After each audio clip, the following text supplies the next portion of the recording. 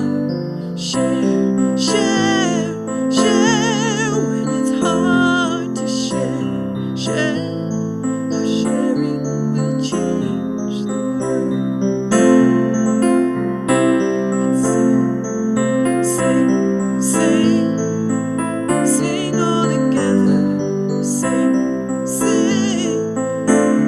When it's hard to sing, sing, our singing will change the world. Oh, find me here, singing for you, heart wide open for what we came to do. The wind in the trees sings the melody true. To love everybody, let the love shine through. Everybody sing love, love, love everybody. Love, love, love when it's hard to love. Love, our loving will change the world. Our caring will change the world. Our sharing will change the world. Our loving will change the world.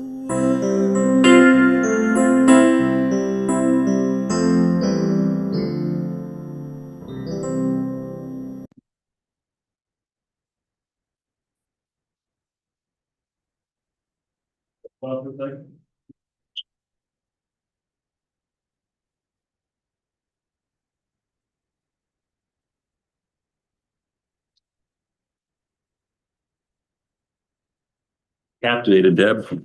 Forgot I had something else to do. I got captivated by the song. Forgot I had something technical to do. Beautiful. Thank you. Thank you. I'm going to start by reading from page 189 of the Science of Mind textbook. And yes, this one looks like a Bible. It's leather bound with the gold letters. And I think that was just an effort for some anniversary for the Science of Mind publishing people to feel pretentious. Good never compromises with its opposite. The one practicing must be able to look a fact in the face and know that all manifestations are effects and can be changed by changing the mental cause. The practitioner must be able to look at the sick person who has come for help and know that only perfection stands before him.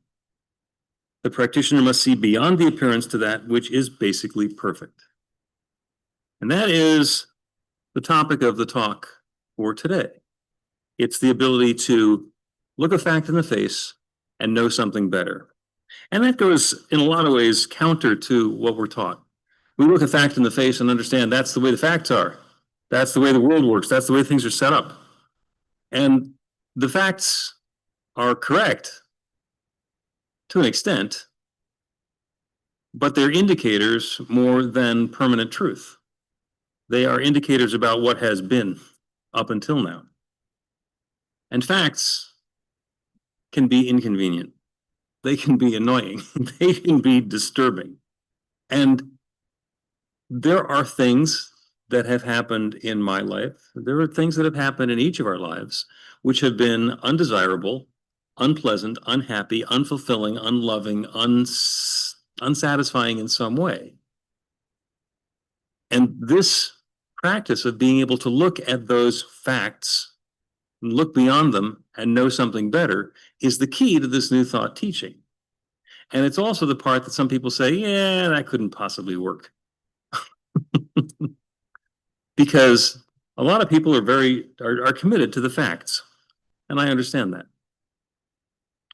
So as I was getting ready for this talk and how to discuss this process and how it works, I thought about all of the various things that I've done in my life, and there's been a long list. I've had 9 or 10 different careers, and I've been involved in all sorts of activities. At this point, I'm a doctor of divinity, and I'm a minister, and I'm working for lots of different organizations. And in my past, I was a leader in technology. I was recalling that my name is on an international standard as one of the authors. And I'm not saying any of this stuff to boast, and none of this is about boasting. This is about pointing out that of all the things that I have done, been, or accomplished, or learned in my life, the most important for me is being a practitioner. Being a spiritual practitioner, a new thought practitioner, a religious science practitioner, which is what I was trained in, which is what, that's the group that wrote The Science of Mind, the one that Ernest Holmes started. It's that truth teaching, that we are creating our experience according to our beliefs, and we can change our beliefs. Our beliefs are not necessarily wedded to the facts that are in front of us or the path of history and the unfolding that has led to this moment. The other way that Ernest Holmes says it is, principle is not bound by precedent. I think he might have been repeating what Thomas Troward said. Principle is not bound by precedent. There's a creative principle that is responding all the time. I have mentioned once or twice that it always says yes. That creative law, that principle, is always saying yes. And we've talked before about making sure that we're asking the right question.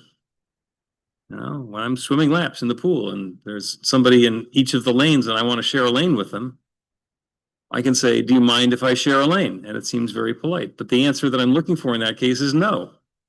No, I don't mind. Okay, well, that's not really what I want.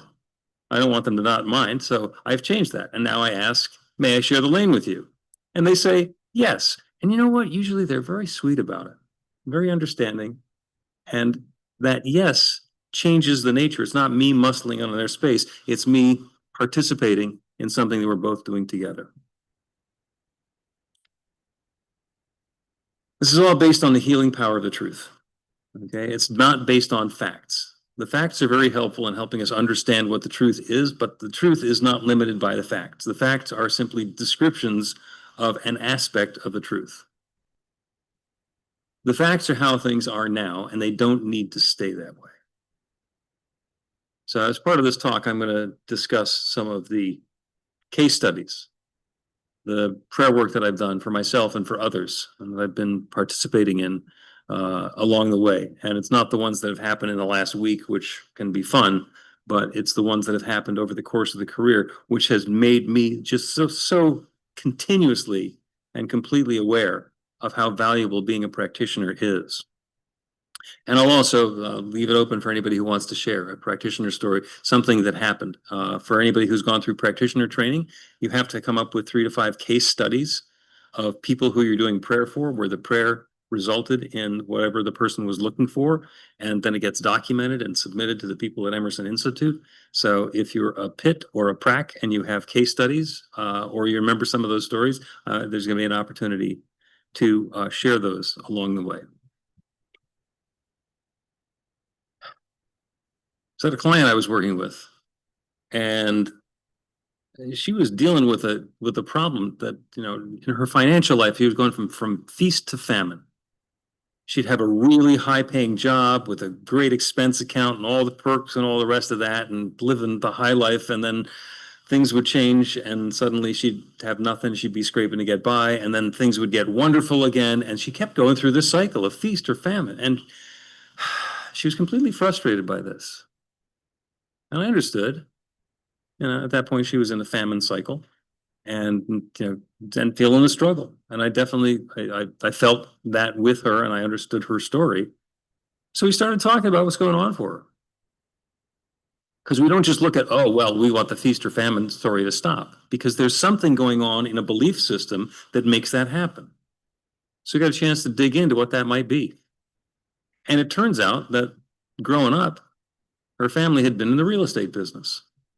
And in the real estate business, when there's a closing, they would have surf and turf. And when there wasn't a closing, they would have tuna casserole. And that was so ingrained in her from her life growing up that sometimes there's plenty and sometimes there's scarcity. I said, oh, oh, you're not defective. You're not unable to use this creative law in a productive way. You're just running the wrong program. You learned to program a feast or famine and you're running it perfectly. All you got to do is get a different program. It was like a light bulb went on. Oh my goodness. And so started identifying that she didn't need to be connected to that series of facts, that lesson that she had learned in her life growing up.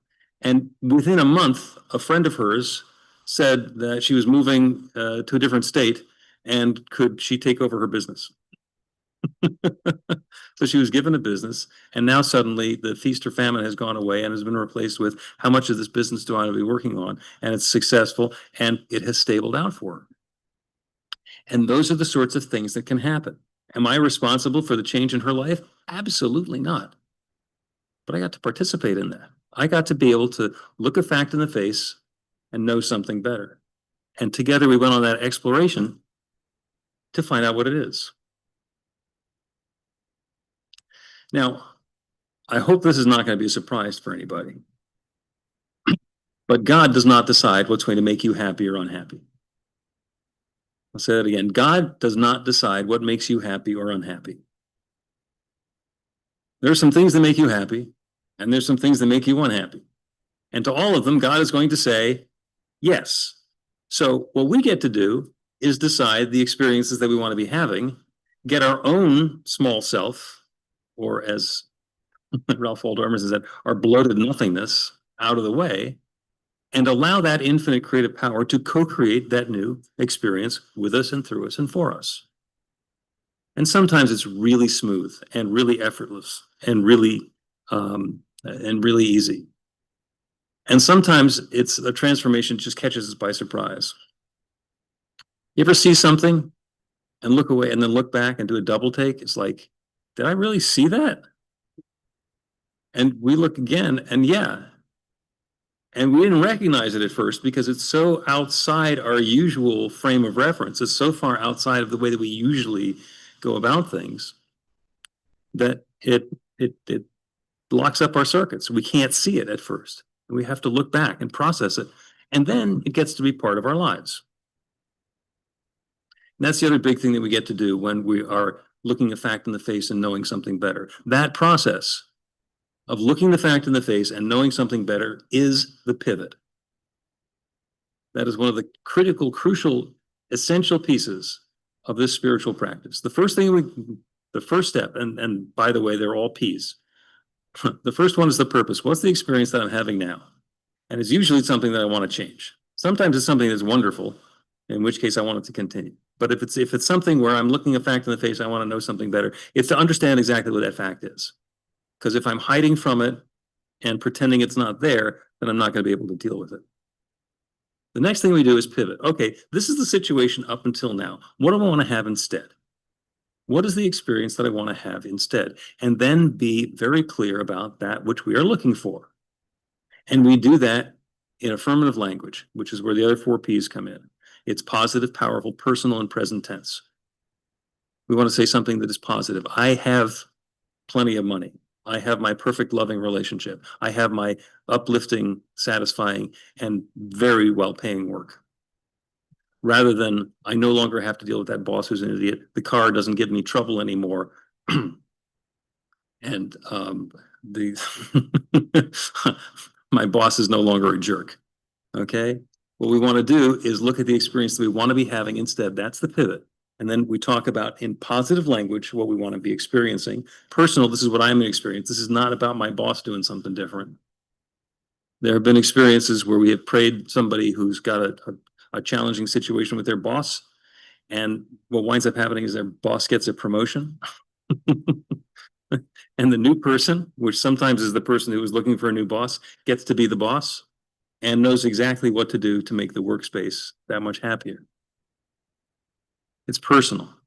It's present tense. It's not something where we say, this is going to happen sometime in the future. We're claiming it now. And if it's not happening now, if we can't believe that it's happening now, we claim that it's already underway now. It is happening now.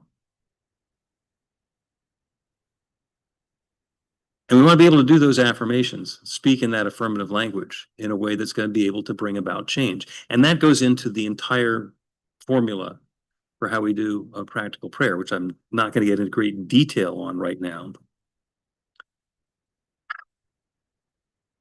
Had a couple that I was working with, and they were having a rocky time.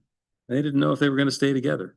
In fact, they were already separated. They were living apart, and I got an opportunity to do some spiritual counseling and guidance with them and some prayer. And I personally wanted them to stay together. I thought they had something wonderful going on. I also really wanted to honor where they were and be able to support them. So all my work was about letting go of my agenda. Okay, however this is unfolding, this is perfect. This is love revealing itself. And I'm so grateful for it. And they spent some time apart, and then they came back together. Some other stuff happened, and they are now together, and they are stronger than they have ever been together, and also stronger than they've ever been individually. We get to look a fact in the face and know something better. And the words is important. So I had about a year and a half ago, I had prostate surgery, and the story is, and I'm going in, and they're telling me what to expect and all the details and things that can happen. And I made a very conscious intention, starting about a week before the surgery, to tell everybody at the medical practice who was talking to me for whatever intake reason or pre-test reason or whatever else, oh, by the way, this is going to be like one for the record books. The doctor is going to be talking about how well this went to people for years. This is not just going to be okay or satisfactory. This is going to be like setting the bar. And these are people who are very used to facts. The technicians, the people doing the intake, the paperwork, the nurses, the doctors, the anesthesiologists, the surgeon, all of them were very used to the facts. And they listened to me telling this enthusiastic story, and they were like, yeah, sure. Okay, great. None of them said no. None of them said no, because it wasn't their job to say no. They didn't necessarily believe it, but it moved the needle a little bit. My perfect indicator on this is that they said, oh yeah, and you're going to stay overnight after the surgery, and you'll get discharged tomorrow, but don't count on leaving like first thing in the morning. So you'll probably be here until after lunch. Whatever you say, this is going to be one for the record books. This is going to be great. I went home at 9 o'clock the next day.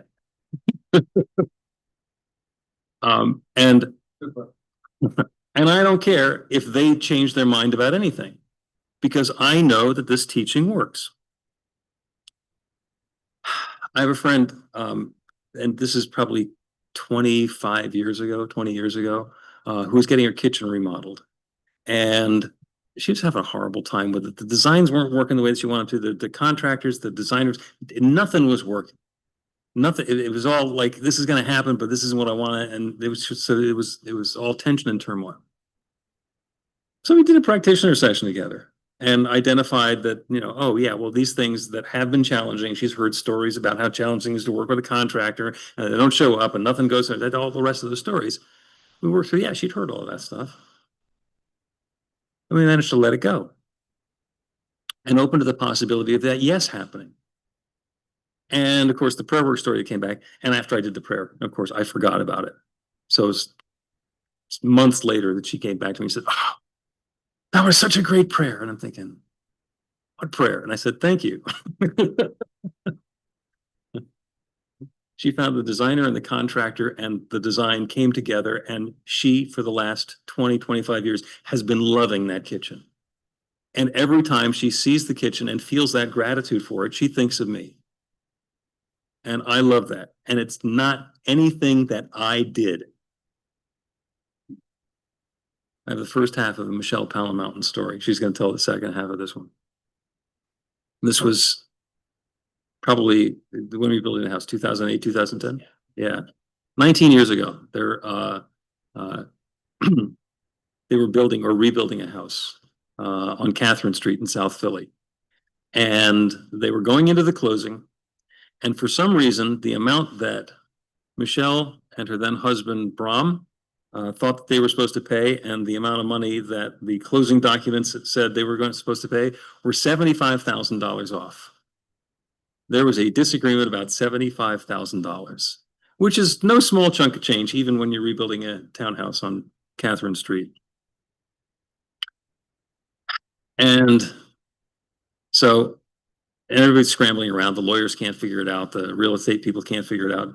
There's the accountants. Nobody can figure this out. And there's just say, no, that you owe it. You have to pay it. And Brom said, nah, that's not the truth. And Michelle called Michael and said, let's pray. And they did. And it turns out that there was a $75,000 payment for some of the modifications to the construction that had already been paid, but it was listed on the documents. It's like, oh, that number shouldn't be there. It should be someplace else. And they moved it, and suddenly everybody's happy. And Michelle has $75,000 that she doesn't have to pay. That is a prayer work story. And then Michelle went and sold the house, and she has another story. So come on up and tell us the tag on part of that. And while she's coming up here, I'm going to mention some song lyrics I heard yesterday. And this is not the sort of thing that you think of necessarily as being a positive, uplifting, metaphysical songwriting group, the Rolling Stones. But the lyric is, you can't always get what you want, but if you try, sometimes you get what you need. That's the way the law works. Michelle? Right. The follow-up to this story is that 19 years later, I'm selling the house, and I thought it was worth a certain amount of money. My son and the realtor said, well, it's really should be less. And I was like, no, it's got to be that. And it was on the market for maybe 5 days, and people liked it, and everybody's saying it has to sell fast. My son, who is not a real estate agent, but had taken courses, so he was an expert. But I was holding fast. And then one night I just thought to myself, why am I tied to this number? I've never lived my life according to numbers. I've lived my life according to what I want, what I need, and what I want. And so I did a treatment, and I said, I know that I have everything has always been and is right now provided for me. And I do not have to be tied to this number. And so the next morning, I got up and I was going to call the real estate agent to say, lower the price by $25,000. And meanwhile, I look in my email, and the real estate agent says, we have an offer. And these people love your house, and they don't want to pay as much as you want them to. But what they're going to do is when they do the inspection, anything that's needed, and it was almost 20 years old. The HVAC system was going to need to be replaced for sure.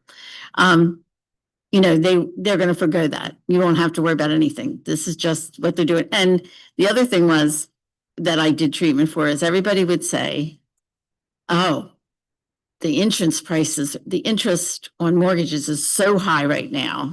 You're never going to, it's going to be hard to sell this house.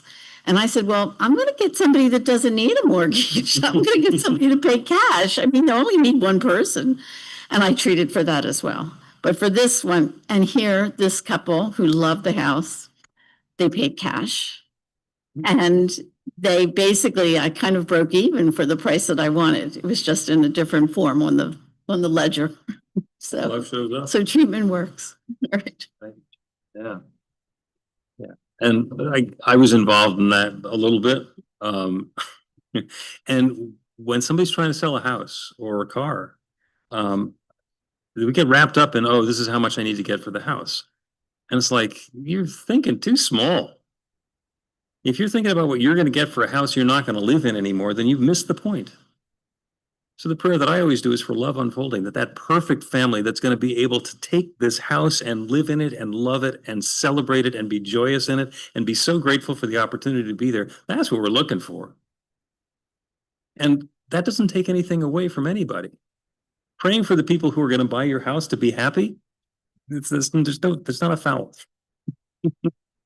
You're absolutely allowed to do that. Yes.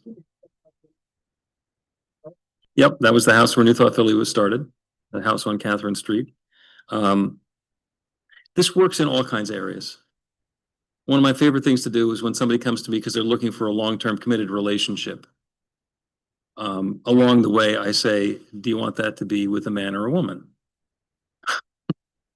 And sometimes I get the quizzical, well, what do you mean? And I learned early on. This was a friend of mine, actually, when I was in my practitioner training. Kate was divorced, had a kid, really wanted to be in another relationship, wanted to get married again, wanted to settle down, wanted to have a long-term committed relationship, and wanted to be in a blended family. Got exactly what she was talking about. She was completely surprised that it was Diane. Because up until then, she hadn't thought of herself as a lesbian. But they've been together for 20, 25 years. And I have learned to ask that question. Because the universe doesn't care. The universe is going to say yes. And if somebody wants to whittle down the potential from 8 billion humans to 4 billion humans, there's still plenty to choose from. It's still going to work. I was setting about, and this is, I'm going to wrap up on this one.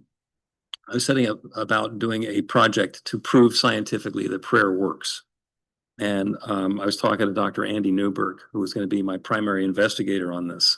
And one of the things that he wanted to do as a scientist, because I was talking about what you can pray for, and I wanted to make this more broad-based. The other studies have been done for people who are going in for cardiac bypass surgery, which is a really specific subset of humanity.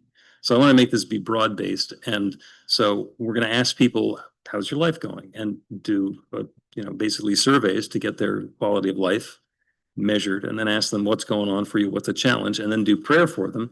And what will happen is the people who are getting the prayer will tend to have their quality of life improve. And along the way, I mentioned that we only pray for 4 things, which is health, wealth, love, and work. And work being creativity, and health being everything about our physicality, wealth being everything about our prosperity and enoughness, and love being everything about our relationships and connections, whether it's with our beloved or our family or our government. And so his mind starts working. He says, okay, so when somebody comes in, we're going to categorize them and we're going to put them into one of the 4 categories, and then we're going to document what happens with them. And I said, that's not going to work. And his analytical mind is saying, what do you mean that's not going to work? We need to narrow this down somehow. I said, no, I've been doing this for a long time. You have somebody show up and they're impoverished. They don't have a job. They don't have an income. The biggest problem that they have is with their prosperity. You do a prayer for prosperity, somebody offers them a job, they get the first paycheck, and the next time they come in, the job is great. I'm really lonely. I'm looking for a relationship. Or the person comes in and they get the money and suddenly there's a health issue.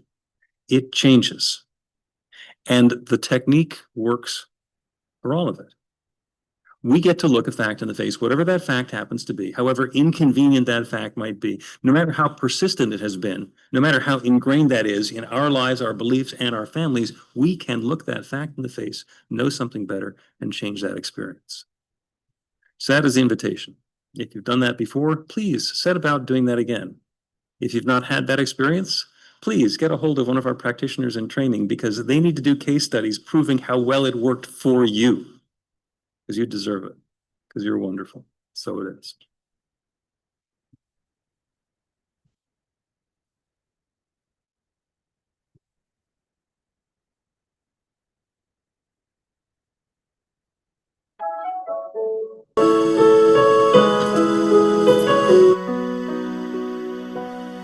Sometimes I feel confused,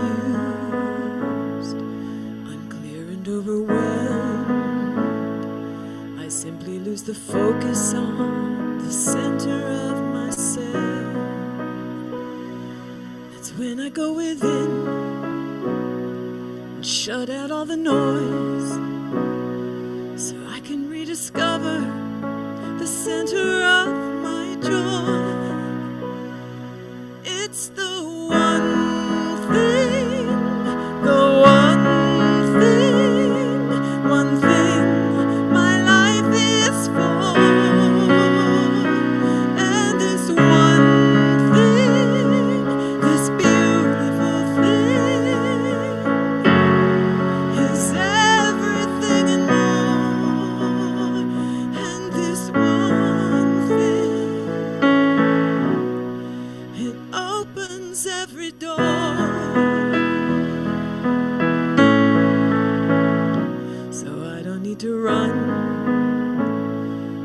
never have to hide, 'cause everything that matters most is always here inside.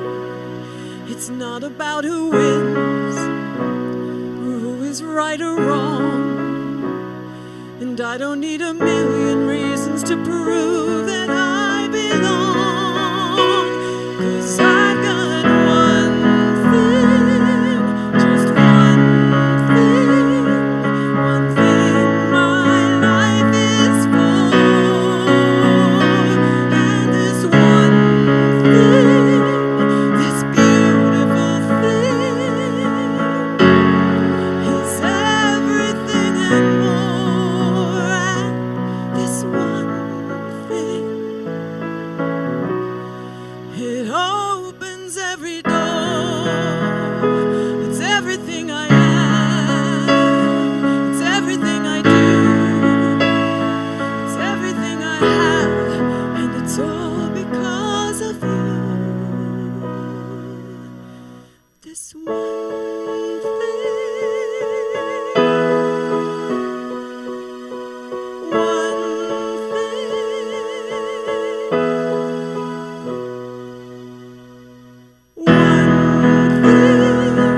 just one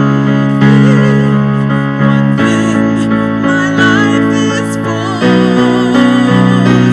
and this one thing, this beautiful thing, is everything and more, and this one thing is everything I am, everything I do, everything I have, and it's all because of you. This one thing,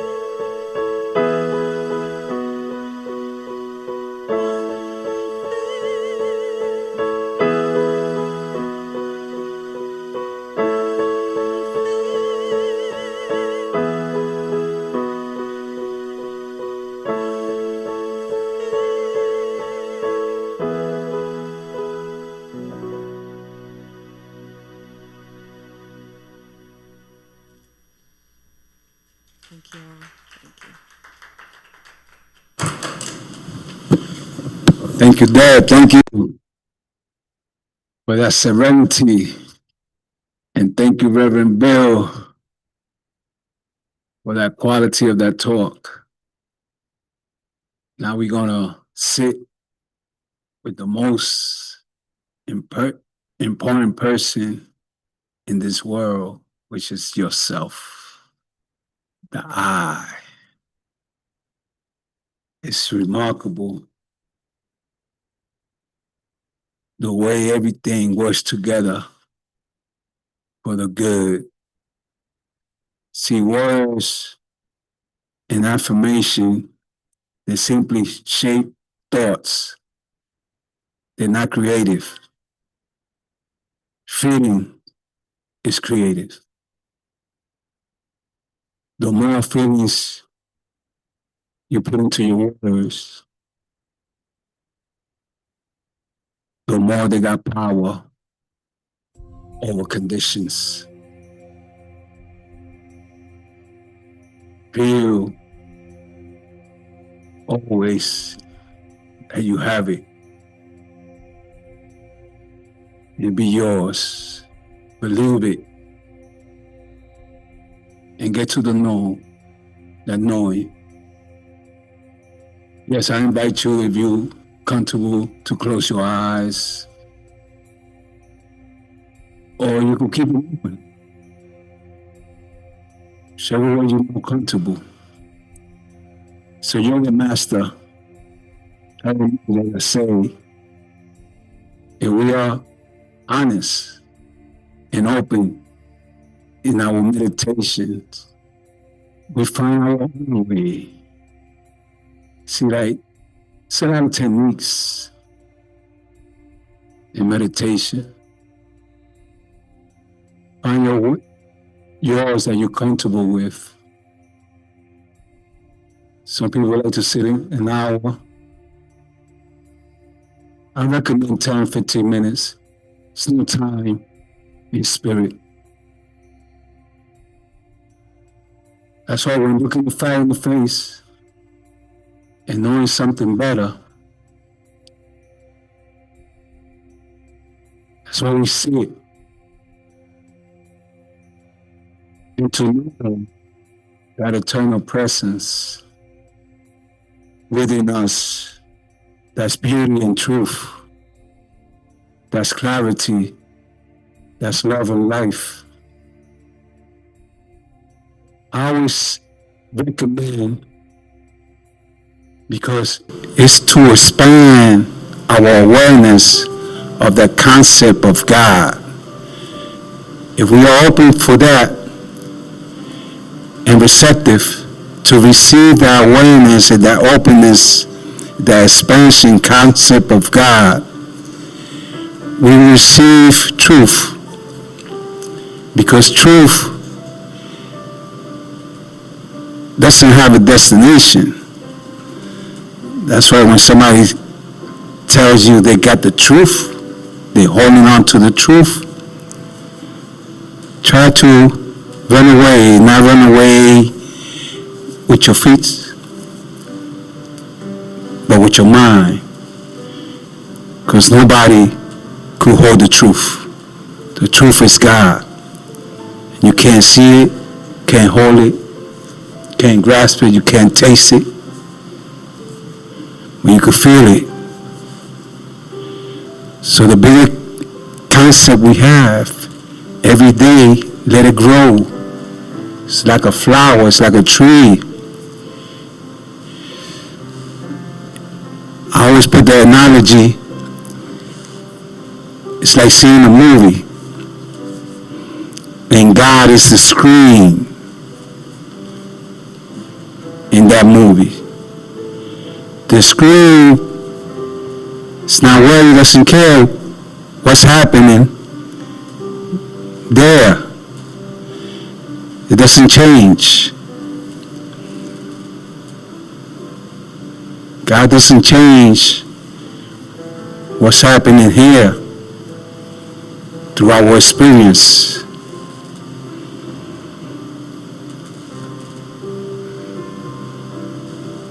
So yes, sit there in the quiet, going within.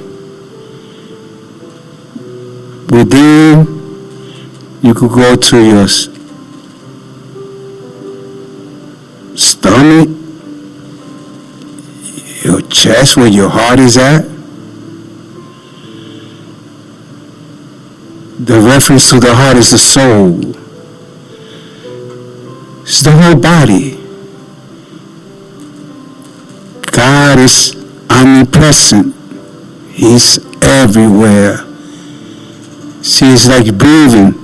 When you breathe through your nose, through your mouth, your lungs, but your whole body is a breathing vehicle. Spirit goes through it. It's in it. It's around it. It's you.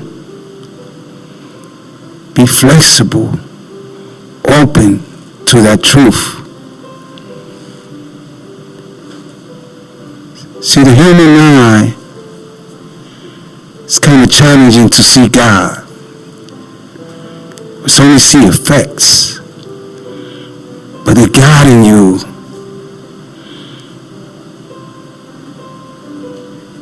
you know, he knows you intimately.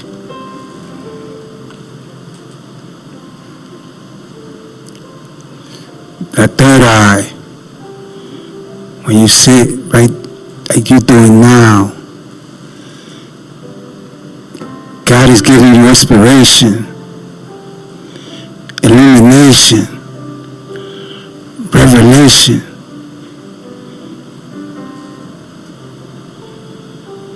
You inspire by that one power. Grasp it, embody it, embrace that goodness, that you are.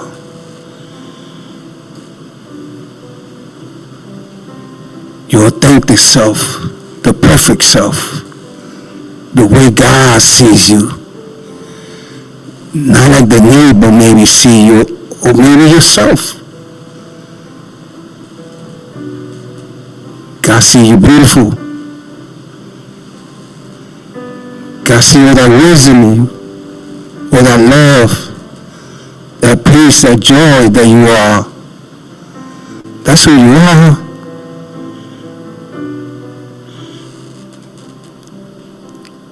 Taking away that human in you. Not that you're taking it away,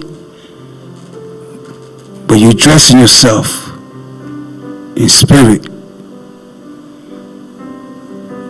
You're not dressing yourself with resentment, judgment, separation. Whatever the human put in us, we could take that away. Like the Reverend was saying, through prayer, seeing those facts, and getting away from the top and going where we always at, in the secret place of the Most Highest, within, with that peace, that joy, the harmony, the wisdom, the freedom, the unity, the intelligence, what God incarnates in us, that you cannot take away. See, it's things that you could desecrate, but you cannot eliminate.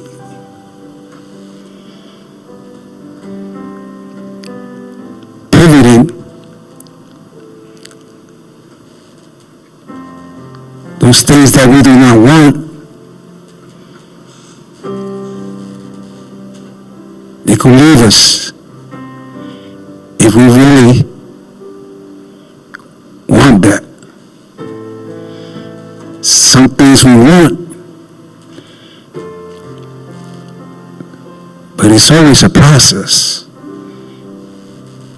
Are we willing to put the time and thought that take us to the correct understanding of man, state, and spirit?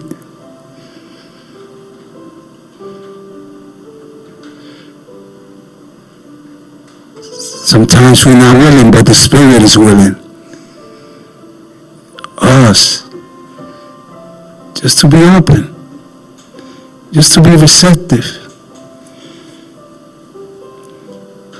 See, when I started, it was kind of challenging, those things that the Reverend was saying. Seeing the fact in the face and seeing something I was dreaming with those statements. Principle is not bound by precedent. I couldn't understand that. But I kept and asked.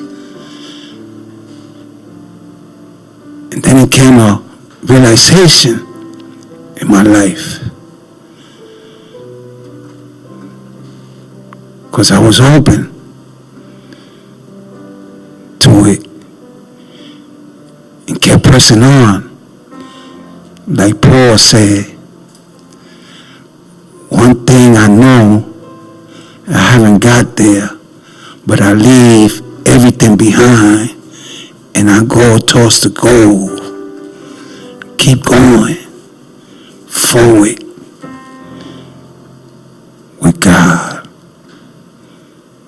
As my captain, as my shepherd, as the knower, as spirit, universal mind, whatever name He's nameless. Whatever name you feel, use it. Father, Mother, Brahma, Allah, Jehovah. God doesn't change this. Keep that screen in your mind, in your consciousness, and you will have a bigger expansion concept of God. That's the key. So as we go into the silence, embody it, embrace it, be hungry about it.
This I know to be true. There is only one divine intelligence, one ever-giving love, one creative spirit that we see through beauty, joy, the experience of peace in our lives.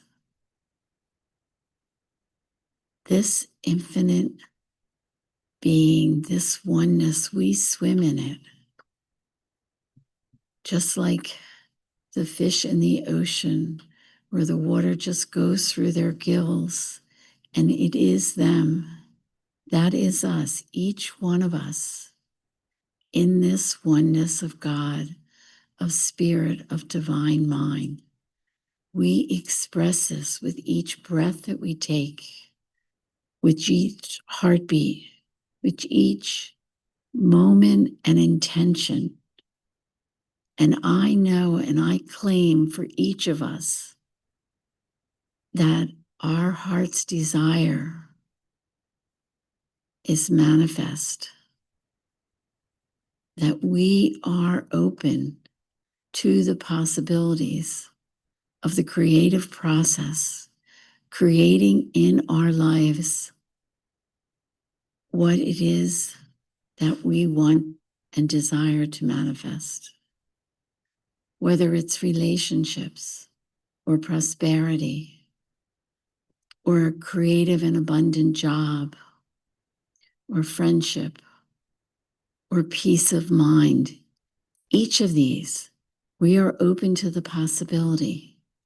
And by that process of openness, we are participating in the creative process that manifests what it is that we want in our lives. Any limiting thought that this fact is fact. We know that this is just an experience and not the truth, not the wisdom, not the truth that we live and know. And it is with great gratitude that I know this, that each possibility is there for us, that each seed that is planted grows in our garden of life. And it is with a grateful heart that I know this for each of us. And I release this knowledge, these words, this experience to the law, knowing that it is. And so it is.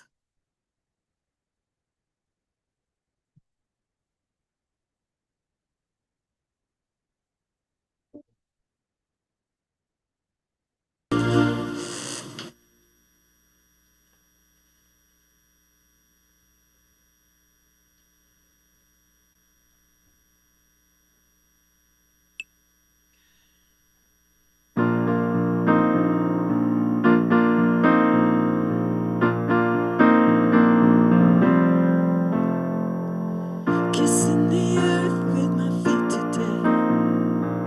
No matter what I see, angry words and accusations won't let them get to me.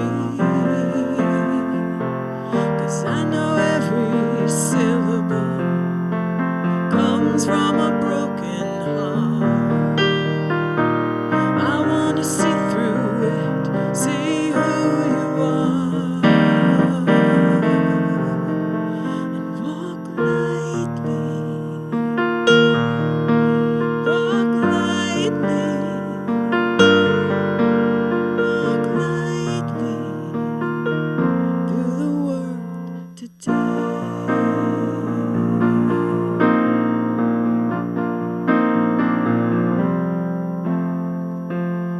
Empty threats from talking heads always tempted me.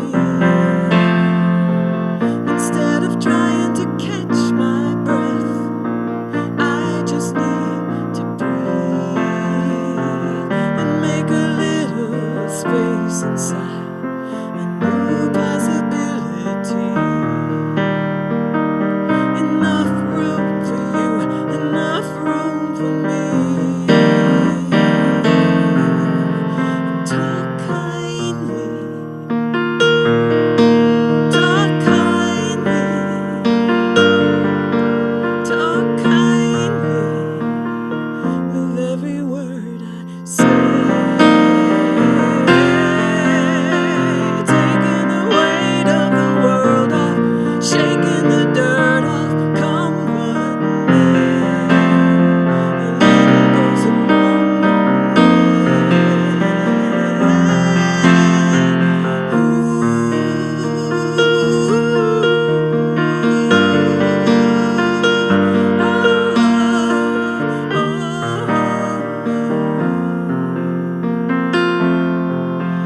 walk lightly, walk lightly, talk kindly, talk kindly, walk lightly through the world, talk lightly with every word, walk lightly through the world today. A little goes a long, long way.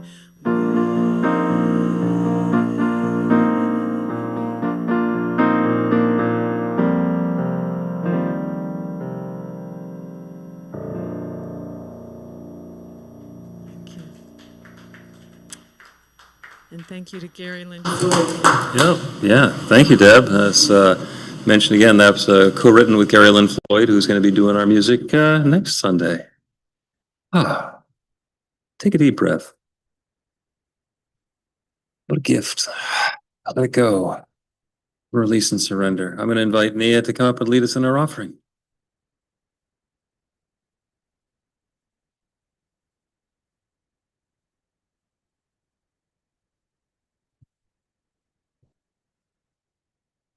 New Thought Philadelphia is all about spreading the love. Our community is supported by your contributions. The gift you share helps fund our work in the world, and the way you shine your light spreads the love. We have a basket in the room and a donate button on the website to make a donation by Zelle, Cash App, credit card, PayPal, or Venmo. You can also mail a check to our office in Ardmore. We are grateful for every way you share. The offering affirmation is on the screen. We'll unmute and say the affirmation together. I live in an abundant universe. I am one with the infinite The source source of all good. I I'm am a center of conscious prosperity. I I enjoy Enjoy the the riches of richness life. of life. I I bless bless my my gift. gift. I I share share my my gift gift with with gratitude gratitude and and joy. joy. I know I that I as I know know that give, I give, I I do receive, receive, and so it and is. so it is. Thank you, Nia. Thank you, everyone. Deb, one more song for us. Yee-hoo.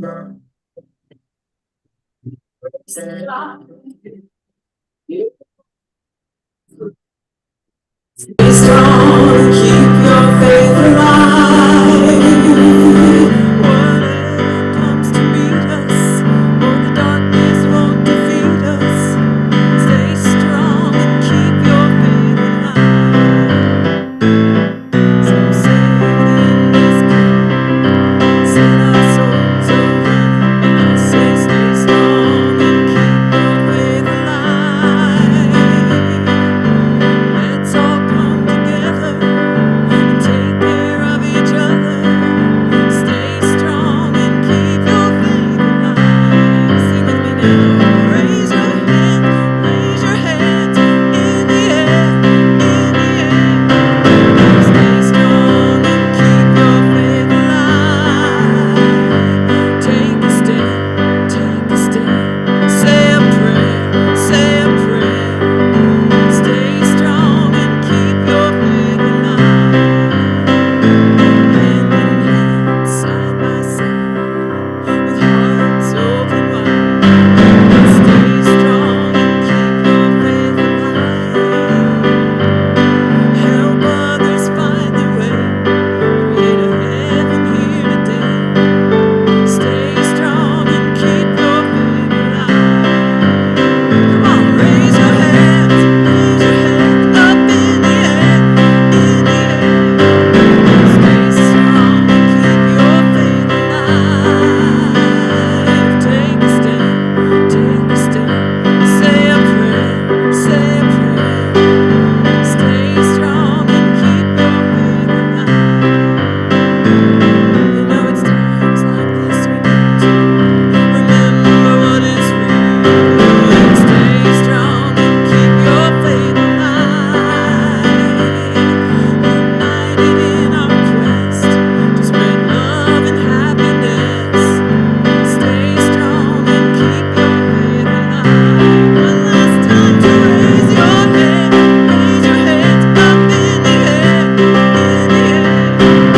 Stay strong and keep your faith alive. And lend a hand and say a prayer, say a prayer. Stay strong and keep your faith alive. Stay strong and keep your faith alive. Stay strong and keep your faith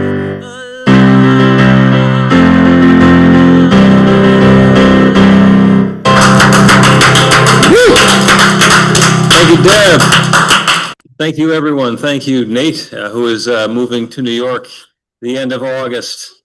So running away from us, we pray people into more good jobs in distant cities. I mean, my goodness. Thank you so much. Thank you, Benjamin, who's back in Brazil. Everybody who has made the celebration wonderful. Let's close with another cacophony. Go ahead and unmute. If you're in the room, go ahead and stand up. Maybe take the hand of the person who is closest to you. Repeat after me. I am love. I am I am love. love. Light. I'm I light. am light. Fact in the face. I'm in And faith knowing something better. And knowing knowing something better. something better.